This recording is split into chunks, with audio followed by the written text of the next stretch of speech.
is that like working with teachers as opposed to working with, when you're working with people on their practice, the focus is a little different than when you're working with teachers, because I imagine you're there, are they on retreat as students, or are they on retreat to talk about articulating this process or issues that they have come up with them with students, or are they practicing teaching each other, or what? How do you? A lot of different things. My method of training teachers is probably a little unorthodox. Oh, good. Let's hear it. I stole a few things from improv theater. Oh, well, good. Good. Which made life very, very interesting. I bet. But we started off just Wait, before we say that, how do you know about improv theater? I read. So you stole it from reading about improv theater? You've never done improv theater? I haven't. No, this is Keith Johnson's work. Do you know that? Yeah. Yeah. And as somebody introduced me, I went, oh. You just happened to go read about improv theater. Somebody told me about it, and I went, oh, this is really interesting. And then I thought, I was preparing this, and I thought, you know, this is all about bringing out your own patterns and learning how to move out of those patterns, which you need to do for improv.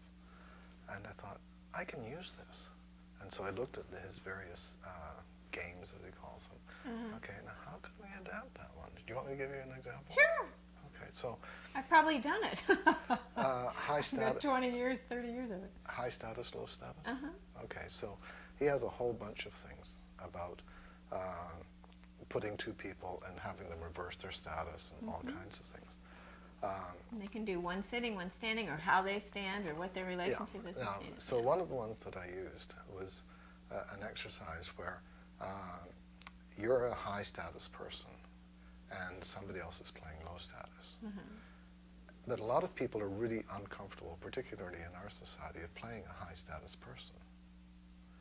So to get them to free that up, you would say, okay, when your person is low status, i.e. your servant or your driver, whoever it is, does anything at all which displeases you, even the way they walk or something like that, you snap your fingers, they die, and another actor will take his place. Kill the actor. Oh, okay. That's good. Yeah, So they die. You snap your fingers. You snap your fingers. It's interesting the power of all the powers that you invented, since theater is imagination and creating anything. You created how you snap your fingers and someone dies. I just find that very interesting. No, that's Keith Johnson created that one, not me. What did he do? Well, see, I've done that exercise over the years a million times to so many different teachers. Well, so remember exactly. I had people play the teacher, and everybody else took turns coming up as the student. To die? Oh. No, and they would interact. It was like a teacher-student interview. But the instruction was, you have this teacher-student interview, but as soon as the student does anything which displeases you in any way, you snap your fingers, they die, another student comes. Now, how is this status exercise helpful as a teacher? Because... Why do you want them to have status? No, it's not about status. Because you have the teacher as the high status, the student is in the low status. That's just how it's set up.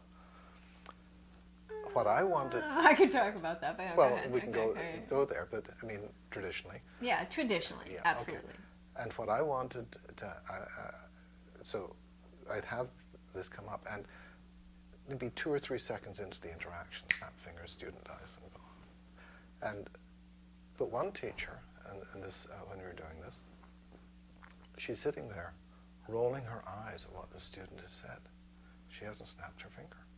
I said, you're rolling your eyes. Snap, kill the student. Oh, right. The student dies, another one comes in. And she realized there was a whole level of reactivity that was going on when she was in the teaching role. That she wasn't conscious of. Exactly. So, and then we reversed it. Oh, I thought she was trying an alternative other than the snapping of the fingers to kill the student. No. Oh, she just wasn't conscious of that. And so, and with many of the when they were in the teacher role, as soon as I saw that they were unhappy, I said, Right. kill the student. And so they started recognizing a whole level of reactivity they weren't ordinarily aware of, which is... This is what directors do with actors, by the Yeah. way. It's very I Yeah. teach this, so it's very interesting. And then I reversed it. Now you're the student. And as soon as the teacher does anything, you kill the teacher. Now the person... Oh, you get to kill the teacher. Oh, okay. Well, then now it's fair. Okay, as long as they get to kill the teacher too. I don't worry about being fair. Well, you know what I mean. But I need to work both sides of this. Because in the teacher-student interaction, this is happening all the time. And neither the teacher or the student are usually aware of it. But the teacher says something to the student doesn't like it, they block the teacher out. They've killed the teacher. And the teacher needs to be aware of when they've been killed. Oh, so it isn't about, so it wasn't the high status you were teaching, you were teaching, but see with the snap, that's an indication that they've done it as opposed to having, Yeah. Did you ever have a time where the less status person had to, just from watching them, tell if they'd been killed? No, Like if she rolls her eyes, I die? Because... No, I mean, there's one person, he could never sit down. You know, there's the student, the teacher would come in, and they'd snap their fingers before he even sat down. Oh. And it was just the way that he walked, and Right, it just right, irritated right. people. Oh, I and see. he went, I can't even sit down. So they learned a tremendous amount about how they were presenting, Right. how they were interacting. Right. And one teacher and student were interacting. When the teacher was in the teacher role, I said, she was stuck, I said, do this. And she went to a place that she would never ordinarily have gone to, and found suddenly the real connection formed, just like that. And I thought, oh, I didn't know I could do that.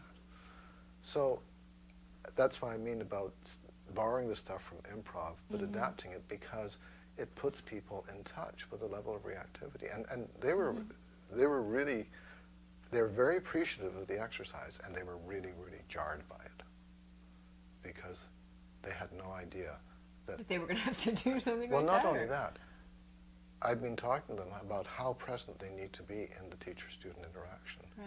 And through this exercise, they saw what I was referring to. Oh, I see. I have to be that present. And several of them said, well, what do you do with your own reactivity? I said, you sit in the fireworks. You don't watch the fireworks. You have to be in the fireworks show. But you can't be the fireworks, because Right. then, you know. But you've got, And you can't just repress it You either. can't repress you can't it. like go, oh, I'm not feeling that, because then you're... it goes straight in. Once you put that down, you're not being present. Well, it's worse than that. Whatever the teacher represses goes into the field, goes into the interaction. And so, no, you have to experience everything that's arising in you and be present.